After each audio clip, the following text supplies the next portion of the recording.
Saludos República Dominicana, a toda la familia de Tiempo de Orientación y Cinevisión Canal 19. Aquí estamos como de costumbre, listos para compartir con todos ustedes un contenido variado, dinámico, diferente, como siempre haciendo esencia a nuestro espacio, que es orientar. Hoy, miércoles, estamos a 16 de enero. Julio Ernesto Martínez, agradecido, como siempre, de contar con la presencia de Ernesto Jiménez, con quien comparto todos los miércoles estos escenarios. Bueno, es un agradecimiento mutuo entonces, porque la verdad es que es un privilegio que agradecemos siempre a Dios y que deseamos ustedes también sientan ese agradecimiento ante el Creador, porque nos da la vida y tantas cosas tan hermosas para seguir avanzando, trabajando y echando para adelante en esta tierra que Él mismo bendijo. Un enorme placer y un honor estar en Tiempo de Orientación. Es una costumbre, y decimos siempre que es una muy buena costumbre iniciar con una reflexión. Y la de esta noche es de carácter económico, a manera de resumen y de balance del año 2018, que terminó hace ya 16 días, y que hay muchas lecciones en materia de macroeconomía que podemos brevemente puntualizar. En primer lugar, las estadísticas que ya ofreció el Banco Central de la República Dominicana de que nuestra economía preliminarmente creció en un 7% en todo el año pasado. De enero a diciembre del año pasado, el índice mensual de actividad económica arrojó que la macroeconomía nacional, la producción total de nuestro país, se expandió en un 7%. Esta cifra, como hemos ya analizado en ocasiones anteriores, es sumamente significativa porque indica que la capacidad productiva de nuestra nación es mucho mayor este año que la del año pasado, y siempre hemos dicho que es una condición sine qua non para garantizar mayores niveles de desarrollo económico. Hemos hecho la diferencia, ahora por motivos de tiempo no lo podremos desglosar como quisiéramos, pero ya hemos hecho la diferencia de que crecimiento económico no es lo mismo que desarrollo económico y mucho menos que desarrollo social. Sin embargo, es muy difícil lograr altos niveles de desarrollo económico sin crecimiento en primera instancia. Por lo tanto, en ese sentido, la República Dominicana está sacando notas muy positivas. En otro orden, y vinculado a este mismo tema, la tasa de inflación, que se refiere al nivel general de precios de la economía, aumentó en tan solo un 1.17% en este mismo periodo durante un año. Y eso está difícil de creer. Muchos dirán, ¿cómo va a ser, Ernesto, que a nivel general los precios tan solo aumentaron en un 1.17%? Que en términos estadísticos es prácticamente insignificante, sobre todo con tasas de crecimiento tan altos como las registradas. El Banco Central explica que el descenso de los precios del petróleo en los últimos 3 meses del año incidieron determinantemente en que la inflación al final del año sea tan bajita. Inclusive que en diciembre no hubo inflación en República Dominicana, sino deflación de un menos 0.2%. Es decir, los precios a nivel general en el mes de diciembre se redujeron. Y esto es un dato sumamente importante y significativo porque resulta que es la tasa de inflación más baja en las últimas 3 décadas en nuestro país. Por lo tanto, a nivel macroeconómico, la República Dominicana sigue avanzando con altas cuotas de crecimiento y baja inflación, lo cual también se refleja en mayor creación de empleo, algo que analizaremos ya en otras reflexiones, por motivos de tiempo no podemos profundizar ahora, y en otras áreas importantes de la economía. Desafíos pendientes, muy brevemente, la deuda pública de la República Dominicana, todavía estamos pendientes que el gobierno empiece a dar visos de reducir las cuotas de endeudamiento en las que estamos cayendo. Para este año se proyecta que el déficit fiscal alcance el 1.9% del Producto Bruto Interno, y otro reto importante son los salarios reales en nuestro país. Hemos dicho en este mismo espacio que en las últimas 2 décadas la capacidad adquisitiva del pueblo dominicano se ha mantenido prácticamente estancada, y esto es algo que provoca que gran parte de la población no sienta este crecimiento económico en una traducción real de mayores niveles de bienestar y de progreso. Por lo tanto, Julio Ernesto, pensamos que la economía va bien, pero todavía quedan retos importantes por alcanzar que se empiecen a lograr a partir de este mismo año. Así mismo, bueno, recuerdo hace unos años un artículo publicado por un expresidente de Panamá en el periódico El País. Él explicaba que la región tiene una característica común de los últimos 30 años y ha sido un crecimiento económico constante. ¿Sí? Pero él se pregunta por qué hay países más avanzados que otros. Y él concluye diciendo que es que han sabido aprovechar o saber invertir esa riqueza, ese crecimiento económico. Y eso, pues, por ese tipo de inversiones que han hecho, han tenido resultados óptimos. Sin embargo, otras economías, a pesar de haber crecido, no se ha sentido de una forma, ¿verdad?, consona, es decir, coherente con ese crecimiento, el resultado en términos de desarrollo. Eso siempre es importante y es un gran reto para la República Dominicana. Hay un elemento, Julio Ernesto, que nos puede ayudar también, y esto lo leímos en un informe de la Comisión Económica para América Latina y el Caribe, de la CEPAL, que indica cómo República Dominicana es la economía de mayor crecimiento en el Caribe en las últimas 3 décadas, pero también de mayor aumento de la desigualdad social. Ese es otro elemento que más adelante podremos analizar a profundidad para entender qué es lo que nos gustaría, y esto lo hemos hecho en otros programas y lo seguiremos haciendo, para entender por qué, a pesar de este alto grado de crecimiento económico, no se refleja en igual magnitud en bienestar social. Bueno, hoy miércoles tenemos nuestro segmento de tecnología. Aristides Marte nos tiene novedades. Una de ellas es acerca de un nuevo reglamento que ha presentado el Instituto de las Telecomunicaciones Indotel, algunas actualizaciones de la plataforma de WhatsApp que ustedes pues conocerán, que es algo que nosotros lo usamos diariamente para comunicarnos, interactuarnos. Entonces también nuestro consultor internacional, Yatser Román, aprovechando siempre su presencia en nuestros espacios para que pues nos dé un briefing acerca de lo que ha estado aconteciendo en estos últimos días en términos internacionales, Estados Unidos, Venezuela, entre otros. Pero quiero compartir, antes de irnos al resumen y la primera pausa, una información que es tendencia, y tenemos allá, Carlito, incluso parte de la rueda de prensa. Se trata del Consejo Nacional de la Magistratura, que aprobó a unanimidad el reglamento para evaluar los jueces de la Suprema Corte de Justicia. Eso se estará detallando en un documento que será publicado a partir del próximo viernes. Vamos a ver si brevemente escuchamos pues los detalles, resultados de este encuentro, y luego entonces nos vamos a una pausa breve acompañada de resumen de noticias. Se designó una comisión para terminar de elaborar el reglamento de evaluación de los jueces de la Suprema Corte de Justicia. Este reglamento presentado por la comisión fue aprobado a unanimidad el día de hoy por el Consejo, después de un rico debate donde se adicionaron y se quitaron algunas cosas. En definitiva, se aprobó el reglamento para la evaluación de los jueces. Este reglamento nosotros lo vamos a publicar este viernes 18 en un periódico de circulación nacional, a los fines que la ciudadanía pueda hacer algún tipo de objeciones, reparos, alguna opinión respecto a él. Igualmente la comisión, el Consejo aprobó designar una comisión para empezar a trabajar todo el tema del cronograma de trabajo que estaremos realizando a partir de ya hasta concluir con la designación de los jueces de la Suprema Corte de Justicia, si eso lo decide el Consejo. En consecuencia, esta comisión estará integrada por los senadores Reinaldo Párez Pérez, presidente del Senado, el senador José Ignacio Paliza, la diputada Josefa Castillo, el procurador Jean Alain Rodríguez, quien les habla, Fran Soto, y el consultor jurídico del Poder Ejecutivo, Claudio Darío Espinal, quien nos sirve como asesor técnico a la comisión.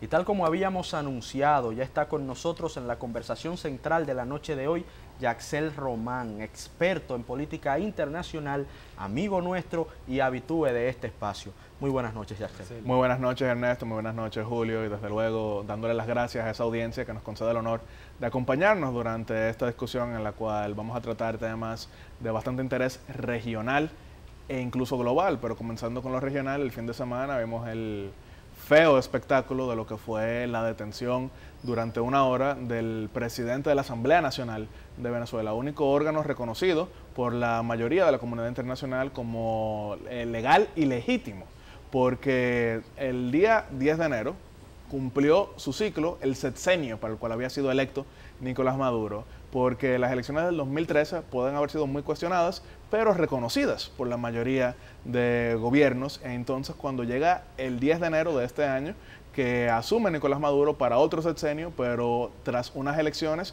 desconocidas, como fueron las de mayo del año pasado, entonces se considera que existe un vacío de poder o incluso una usurpación, porque entonces pasa que Nicolás Maduro era gobernante de jure, era el representante legal, y ahora es el gobernante de facto. ¿Por qué de facto? Porque desde luego sigue controlando las Fuerzas Armadas, sigue estando en Miraflores, que es el Palacio Presidencial, pero ya no es el representante legal de Venezuela, y eso no lo dice Yatzell Román, eso no es una opinión extremista de mi parte, eso lo dice la mayor parte de la comunidad internacional, incluyendo la República Dominicana, que votó en el Consejo Permanente de la Organización de Estados Americanos para desconocer este nuevo gobierno.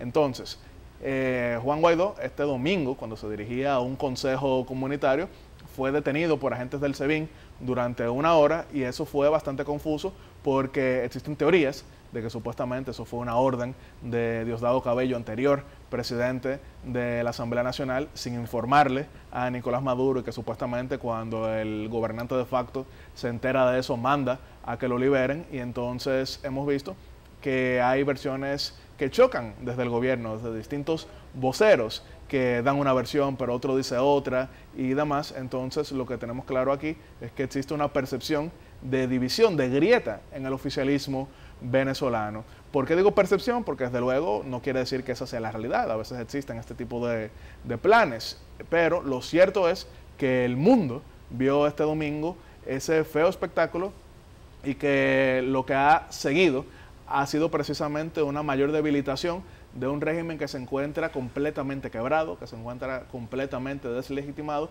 y que se encuentra completamente en decadencia política. ¿Por qué comienzo con lo que es el quiebre de Venezuela en todo el sentido? Al inicio del programa hablaba Ernesto de lo que es la economía, que desde luego no necesariamente el país que crece es el país que logra el desarrollo económico, pero cuando un país decrece, no que crece de manera lenta, cuando decrece, entonces difícilmente alcanza prosperidad para sus ciudadanos. ¿Y qué ha pasado con Venezuela? Bueno, vamos a ponerlo en cifras. Mientras República Dominicana, y estos son datos, esto no son opiniones, mientras República Dominicana termina el año con alrededor de 4% en lo que es la inflación acumulada, Venezuela va a terminar el año 2019 con 10 millones por ciento. 10 millones por ciento.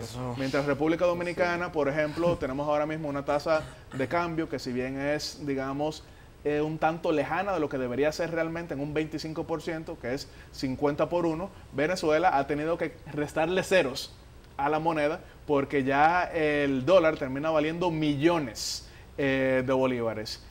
Eso es un indicador. Mientras República Dominicana tiene una inversión extranjera directa que está en los miles de millones, Venezuela ha tenido fuga de capitales como prácticamente ningún otro país en la región. Y eso ha causado éxodo, eso ha causado miseria, y eso ha causado el completo, digamos que sufrimiento de esa nación, una vez bastante exitosa como lo era Venezuela, con un petróleo en $170, pero hoy en día, incluso el petróleo llegando a ese nivel, Venezuela está completamente destruida en el aparato productivo porque el resto de la industria ha abandonado esa nación. Entonces, en esa situación que mezclamos contracción económica, corrupción y, desde luego, corrupción, entonces es una situación que funge como receta perfecta para el colapso, y difícilmente pueda mantenerse, porque ese éxodo también ha llevado a que más países tomen proactividad. ¿Por qué? Porque no es lo mismo ver la cara visible de esa crisis en una diáspora venezolana, que por ejemplo son ya 2 millones en Colombia, 80.000 en República Dominicana, un 7% de la población en Panamá, 700.000 en Argentina, 500.000 en Chile y demás. Entonces ya es un problema compartido. Y claro, tratando, un problema de la región. tratando ya ser la comunidad internacional de buscar una solución, una salida a esta crisis política y económica, respaldando al presidente de la Asamblea, ¿eso no podría provocar más inestabilidad en Venezuela? Bueno, lo cierto es que ya Venezuela está en una situación de caos total. No estamos hablando de que, por ejemplo, Venezuela está en el precipicio, ahí en la orilla, y que se da un paso adelante se cae.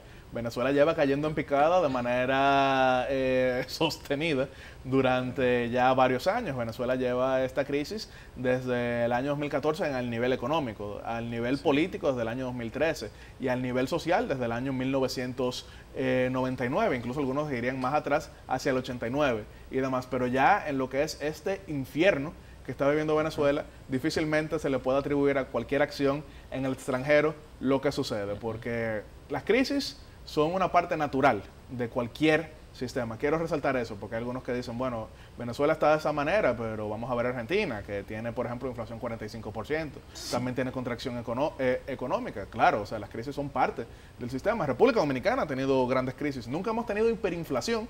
Lo más alto que hemos tenido es 110%, pero también hemos tenido crisis, incluso relativamente recientes. Pero lo de Venezuela no es una crisis natural, porque así como tuvimos esta crisis en el año 2003-2004, de ahí salimos y hemos estado en un proceso de crecimiento constante, como es la norma en nuestro país, que durante las últimas cinco décadas, solo en casos excepcionales, hemos decrecido. Pero lo de Venezuela no es una crisis... Solo en gobiernos del PRD se pudiera decir. Bueno, quizá... Ahí están los datos, ¿no? Tasa de cambio. Sí, no, porque bueno, o sea, podemos tener cada quien nuestras opiniones, pero los hechos son el tirano más grande que existe. Y esos hechos son precisamente los que muestran una situación en Venezuela que no se le puede atribuir al exterior, porque medidas económicas no son restarle ceros a la moneda. Medidas económicas no es repartir los permisos de importación a mis amigotes. Medidas económicas no es establecer control de precios. Medidas económicas son bastante más serias y muchas veces terminan siendo más dolorosas, que fue lo que pasó en República Dominicana. Cuando tuvimos crisis en el 2004 se tomaron medidas y nos recuperamos. La crisis del 91 se tomaron medidas y nos recuperamos. Pero en Venezuela se niegan a aceptar que existe una crisis. Y lo que han querido es hablar de una guerra de parte de Occidente, como si el Occidente es el que ha llevado a Nicolás Maduro a destruir la producción nacional. Yetzel, en torno a ese prácticamente, digamos, consensuado desconocimiento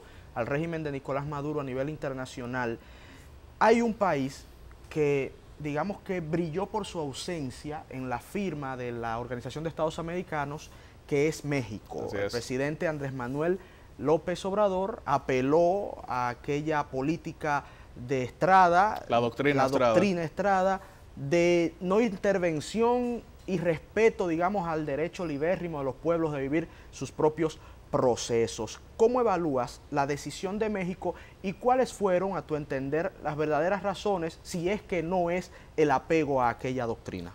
Bueno, a Nicolás Maduro eso le cayó bastante bien, al punto de que si vieron su discurso de posesión ilegítima, la semana pasada gritó ¡Viva México! López Obrador, que ha sido un líder tradicional en México, 3 candidaturas hasta que finalmente ganó, anteriormente alcalde de la capital, se había dado a conocer por muchas cosas, pero en ningún momento por ser un apasionado de la política exterior. Incluso si uno ve sus entrevistas en medios internacionales, cuando le preguntaban de esto, él nunca tenía respuesta, porque sencillamente no es lo que le gusta, tiene otras prioridades. Sin embargo, en lo que es la doctrina Estrada, creo que esa es una interpretación, si no mentirosa, por lo menos un tanto simplista, porque ese artículo 89 de la Constitución Política de los Estados Unidos Mexicanos, si bien habla de la no intervención, al mismo tiempo ordena que México tenga un claro activismo en lo que es la defensa de la democracia y los derechos humanos.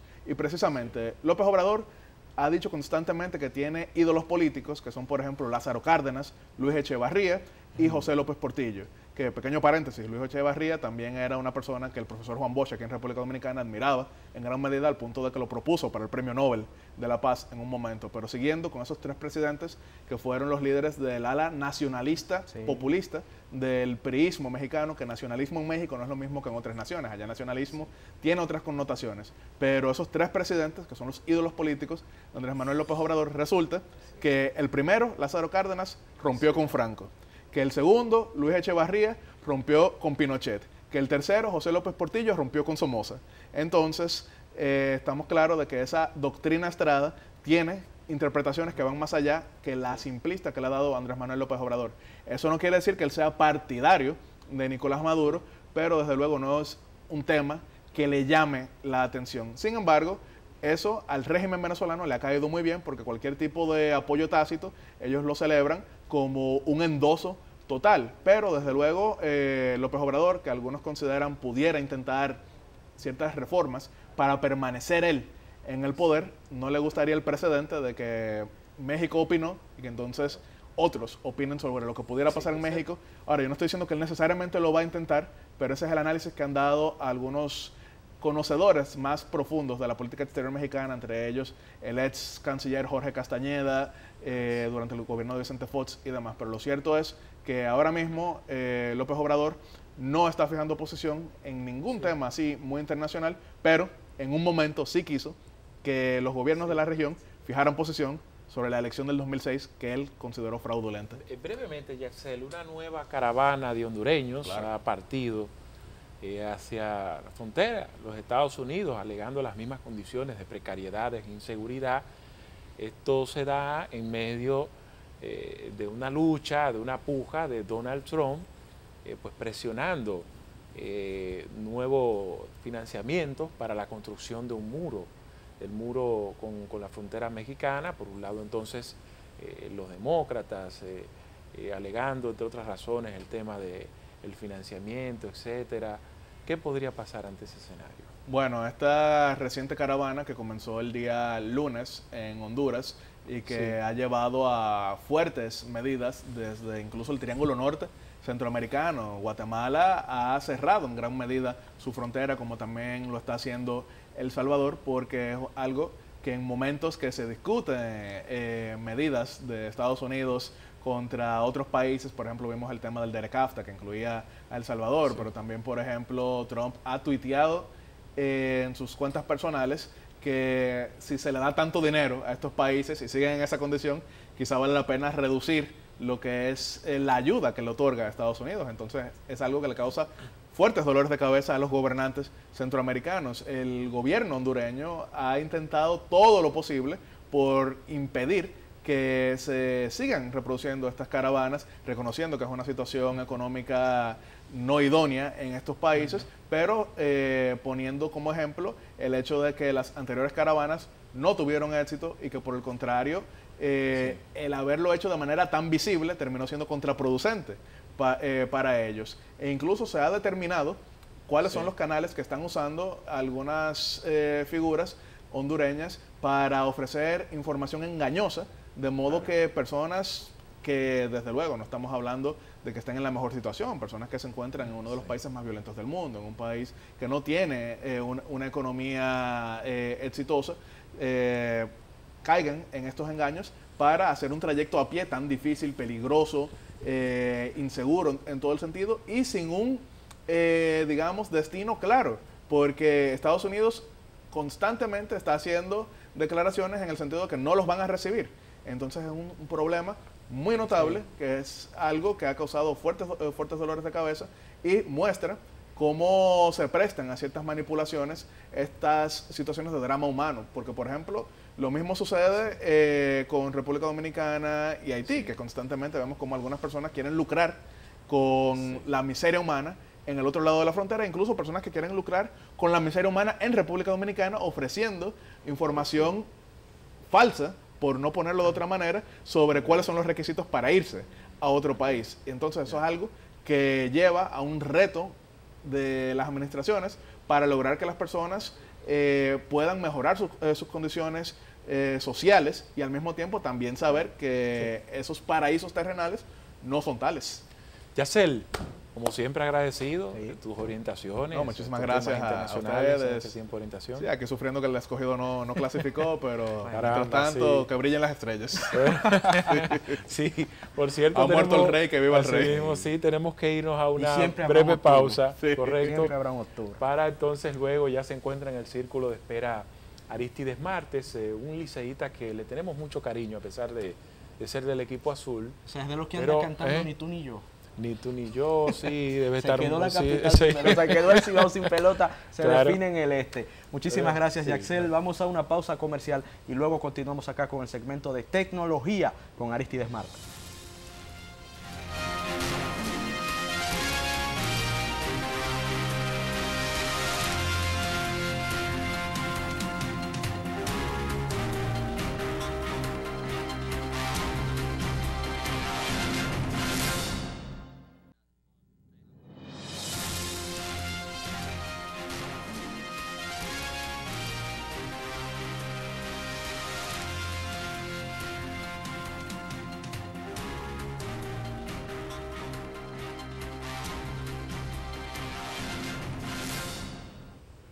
Bueno, damos inicio a este bloque tecnológico y aquí está Aristides Marte, listo, preparado para orientarnos con las novedades. Saludos. Que tenemos. Los miércoles estamos con los Ernesto. Yo creo que el primero que estamos en el año, ¿no? El primer, sí, señor. el primer miércoles de tecnología que junto a Julio Ernesto y Ernesto Jiménez del año 7. Bueno, señores, vamos a arrancar vamos a quedarnos en el patio. Buenas nuevas en el Indotel, ya que ya el nuevo director del Indotel el año anterior nos hubiera mostrado su disposición de ponerse un poco del lado de los usuarios de la tecnología, ¿no? Bueno, pues parece que el señor Henry Molina está en eso, no solamente de publicidad, porque debo decirlo así, porque los anteriores han hecho publicidad, pero no han tomado cartas en el asunto. El Indotel ha llamado a la consulta pública para los nuevos reglamentos. Saben que a mediados de noviembre pasado, el Indotel publicó unas cartas y deberes que tenían los ciudadanos y las empresas, y parece que ya ahora van a comenzar a aplicar esas cartas y deberes. Dentro de otras cosas que también el Indotel podría estar haciendo, si podemos poner brevemente las imágenes del presidente del Indotel, el señor Luis Henry Molina, donde expresa lo que estamos comentando acá. Adelante. En el marco de las mesas técnicas que convocó el Instituto Dominicano de las Telecomunicaciones, a las cuales asistieron todas las prestadoras de servicio de la República Dominicana, se llegó a acuerdo de la Carta de Derechos y Deberes de los usuarios de telefonía. Pero para que esa Carta de Derechos y Deberes funcione adecuadamente, tiene que tener un andamiaje por detrás. Y parte de ese andamiaje es el protocolo de cancelación de servicios, lo que tiene que ver con la guía de ventas y la guía de comprador. Esas guías, que fueron consensuadas en el marco de las mesas técnicas, son las que en el día de hoy van a ponerse en funcionamiento al mismo tiempo en todas las prestadoras de servicios. Ahí escucharon, señores, las palabras del presidente del Consejo del Indotel, que el Indotel es un consejo que forma parte del presidente del Indotel, también forma parte el ministro de Planificación de la República Dominicana, entre otros, y hay que aplaudir esta disposición que tiene el señor Luis Henry Molina, porque no son una ni dos las veces que Aristides Marte ha dicho públicamente, y no solamente yo, gracias a Dios tenemos oportunidad de llegar a los medios de ustedes, no son una ni dos las veces que la gente va a quejarse a los medios que dan el servicio de las tecnologías, y cuando se sienten tan impotentes que terminan dándole la razón, a veces sin tenerla o sin verse con alguien que le dé un apoyo de poder preguntarle el por qué algunos montos o por qué algún poco rendimiento de los productos que tienen con ellas. Esperamos que Luis Henry Molina, conjuntamente con el Consejo del Indotel, termine por dar cabida a 100%, no solamente a los usuarios, sino también al empresariado, en caso de que los usuarios le falten al empresariado. Por otro tema, si aquí rápidamente le vamos a pedir que nos enfoquen acá nuevas actualizaciones del WhatsApp. En los grupos, ahora mismo de los grupos está muy caliente políticamente. Sí. Si usted desea, y nos enfoca acá, si usted desea contestarle de manera privada y no en el mismo grupo, actualice su aplicación de WhatsApp, lo deja presionado y luego va a la parte de aquí que da del menú, y aquí tiene la parte que dice responder en privado. Si ponemos aquí la parte de arriba, responder en privado. Eso es en los grupos. No lo haga en público. Si la cosa que usted va a escribir sabe que va a tener que eliminarla, ya tiene esa facilidad de responder en privado en el mismo grupo. O sea, no tiene que salir del grupo para, mira, mi hermano, espérate, ahí mismo lo va a poder hacer. Entre otras cosas también, ahí sí podemos continuar con el video, esa parte de ahí, SAP Clone. ¿Ustedes saben qué es eso? Anteriormente no se podía tener el mismo WhatsApp en dos celulares diferentes. Ahora con esa aplicación SAP Clone, usted podrá tener el mismo WhatsApp en varios teléfonos. Lamentablemente estará disponible solo para el sistema Android sí, por ahora. Eso te iba a preguntar. iOS siempre se mantiene como decimos, de privoncito, no quiere abrir por completo, quiere mantener su principalía y su ejecutividad. Pero eso es legal, ¿Pero es posible que llegue? Aristides, o sea, porque cuando uno habla de clon, como que de clonar, uno siente que hay algún truco detrás. O sea, esa es una aplicación que uno puede descargar y que no hay ningún truco detrás. Está validada por Play Store, por la seguridad. Va a ser lo mismo que vas a hacer con el WhatsApp Web. te pondrá un QRL en el otro teléfono que quieres hacer la conversión y inmediatamente podrás utilizar el mismo WhatsApp en los dos teléfonos. Tenemos que irnos a un contacto breve de publicidad. A regreso vamos a pasar un balance de las principales tendencias y algo que me ha llamado la atención. No sé si ustedes han tenido acceso, ustedes saben que redes sociales, Yo sabía que él no se hay quedaba. temas que también son tendencias y esto de la reelección tiene a todo el mundo alborotado. Hay un soldado de la reelección que ahora mismo acaba de decir algo que...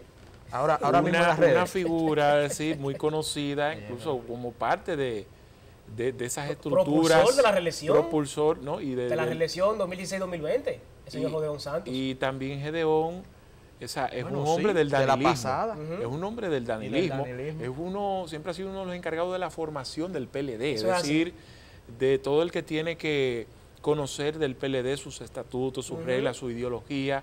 Gedeón es, ¿verdad? No, y un teórico de política internacional de los más brillantes del Partido de la Liberación Dominicana. Correcto, entonces ahora está haciendo una advertencia a los terceros periodos, no es primera vez que lo hace, pero lo extraño es que es una figura que viene del danilismo y si Danilo decide optar por un tercer periodo consecutivo, él estaría en contra de él. Él estaría en contra. Bueno, y lo ha expresado aquí extensamente en su artículo, pero duro. Vamos a ver cuando duro. volvamos entonces, vamos a hablar de eso. Duro, Eso será Dios mío. después de la pausa. Habla de inestabilidad, de crisis, de violación, de que hay que vacunar la institucionalidad. Dios mío. Vamos a la pausa, vamos a la pausa. Vámonos.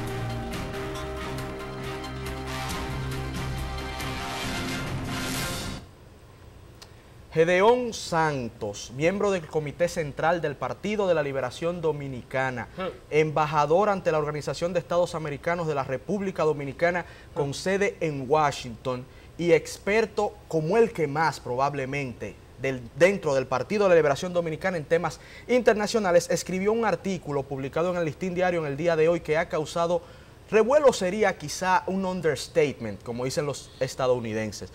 Sería ponerlo de una manera chiquita, sería decirlo menos, porque ha sido un verdadero huracán. El artículo se llama Terceros periodos consecutivos y gobiernos fallidos, y antes de darle la palabra a mis compañeros, nos gustaría leerles a ustedes un breve párrafo que creo que lo resume todo, el espíritu y lo que se intenta comunicar. Dice este artículo, cito: todo gobierno en su relación con la población tiene una curva que se caracteriza por etapas ascendentes de enamoramiento, aceptación, luna de miel y confianza. Luego viene el descenso caracterizado por la rutina, el cansancio, la desesperanza y posible decepción y frustración. Los primeros periodos, o sea, los primeros 4 años, suelen ser proactivos, de ideas nuevas y de cambios sustanciales si los presidentes son buenos. Los segundos periodos suelen ser más rutinarios, de poca creatividad y casi repeticiones opacas del primero. Y algunos devienen en gobiernos excepcionales cuando los gobernantes tienen impedimento de volver, pues suelen trabajar para su trascendencia histórica. Y los terceros periodos se caracterizan por la crisis de legitimidad, la confrontación política y social y por una precaria gobernabilidad. Así lo ha demostrado la historia democrática de nuestro país y del resto de América Latina. Si Carlitos no consigue ahí una imagen de Gedeón Santos ahí para que la gente se identifiquen. Se identifique para que sepa quién es. Pensamos, resume el espíritu del texto, sumamente técnico, pletórico en ejemplos históricos y que recomendamos a todos ustedes que le den una repasadita en el Listín Diario. Le dedico una parte también a derrotar todo el que sustenta el argumento de un tercer periodo. Habla incluso, aunque eso lo digo yo en mis términos, pero lo dice muy claro, de lo que implica eso, que hay que aumentar el gasto, que hay que incurrir en muchísimas cosas, Bueno, y eso termina en grandes lo déficits. decía Gedeón el va- mismo presidente Danilo Medina antes de su primera repostulación. Gedeón va y Leonel Fernández también. todos lo han Todos dicho, lo han dicho. todos lo han dicho. Y hoy lo Porque escribió, esto es asigún. y hoy lo escribió Gedeón. No, se pongan guapos todo el mundo. Esto es asigún, políticamente, y eso está bien políticamente desde la parte del maquiavelismo cuando se aplica. Ahora, cuando uno ve esto en el titular de quién lo está escribiendo, Gedeón Santos, si uno no le quita ese Gedeón Santos, todo el mundo se queda, tiene razón. Pero Gedeón Santos, una persona que sí es coherente, pero tal vez no era el momento para él escribir un artículo como ese, viéndolo desde el punto de vista del sector que él siempre Eso ha es ponderado una ruptura. y que fue de los principales promotores de la reelección que hoy el presidente Danilo Medina pudo optar. Pero fue un segundo periodo. Él aquí habla de los terceros Los periodos terceros. consecutivos. Él fue muy claro para los que quieran venir a indilgarle esto al presidente Fernández de alguna manera u otra. No. No. El título Gedeón es Gedeón. claro. Terceros periodos consecutivos. Sí, Él habla sí. del daño de los terceros periodos consecutivos. Y la verdad es que, señores, no tiene desperdicio a nivel argumentativo ni conceptual ese artículo. La figura de Difícil Gedeón rebatirlo, incluso es tan asociada al danilismo que en el momento de la crisis con Leonel Fernández, Sí, Gedeón fue de esas figuras que se fue Brazo con el ejecu- entorno de Danilo brazo ejecutor para el otro lado. y llegó a dejó todo. sufrir ciertos embates incluso de ciertos sectores del leonelismo, es decir, por su lealtad Eso es así. hacia la figura de Eso Danilo. es. Sin embargo, ahora Bueno, está planteando una ruptura en caso de que... pero él tiene Yo lo que él- ento- él tiene y cabeza, termino- él tiene cabeza Sí, eso es propia. así, Porque pero- quien los pero estamos escucha hablando que en pudiera política que pensar, estamos, quien Ernesto. los escucha En pudiera política que pensar estamos. que ser danilista es dejar el cerebro en un No, lado no, tirado. es el momento, y que no se es, puede es el reflexionar. momento del artículo. El Para mí, timing. el momento del No, artículo, no, no lo porque- considero O sea, político. no que el artículo Mire, no tenga razón. Es una respuesta No. política de él, pero al final es una ruptura. Es decir, es como un desahogo, yo diría, pero él siendo coherente, porque él siempre ha criticado los Algo tercer tiene que periodos. haber ahí. Pero en el fondo tú dejas caer algo, porque igual Leonel Fernández no habla de Marco Aurelio citando un contexto histórico, sino él se va porque está viviendo una situación política Parecida a la de actual Marco Aurelio. que la asimila, es decir, la Y la compara unta. con Marco Aurelio. Eso Entonces es así. habría que ver en qué contexto Gedeón busca esto para al final expresar una ruptura con el danilismo. Bueno. Yo diría que podría ser por ahí también. Bueno. Señores, nos despedimos, hemos llegado ya al final Está de bueno esta el tema, entrega de pero ya hoy. está Sí, bueno. Y increíble. lamentablemente el tiempo es un tirano cruel, pero nosotros les agradecemos que hayan estado en sintonía con Tiempo de Orientación y deseamos que el Señor nuestro Dios siempre los bendiga y que pasen un feliz resto de la noche.